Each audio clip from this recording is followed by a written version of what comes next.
Good morning, members of the Finance and Appropriations Committee. My name is KateOppe, and I'm a resident of Chesterfield County. I'm here today to ask for your support of the DD System Rescue Plan and the need to be proactive in relieving the workforce crisis that affects children receiving waiver services.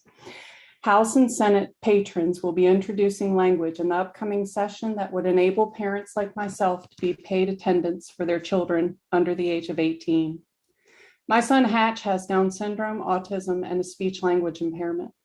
Hatch has significant behaviors that not only endanger his life, but the lives of the people that love and care for him the most. Hatch has been receiving waiver services since he was 3 weeks old, and after being on Virginia's Medicaid waiver waitlist for 11 years, Hatch was awarded the community living waiver.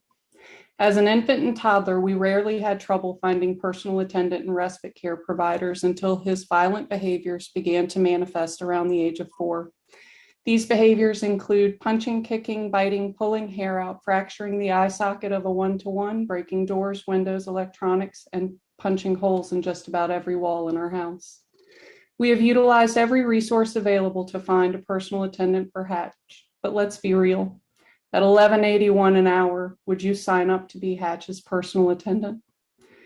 We wouldn't dare leave him alone with anyone, knowing that his personal attendant would likely be physically assaulted. We only wanted a third set of eyes so we could work. Between September 2019 and March 2020, Hatch had to be picked up from school 83 times because of his behavior. I'm not sure how much sick and personal time you get, but as a special education transition support specialist in Chesterfield County, I had burned through my leave by mid-January.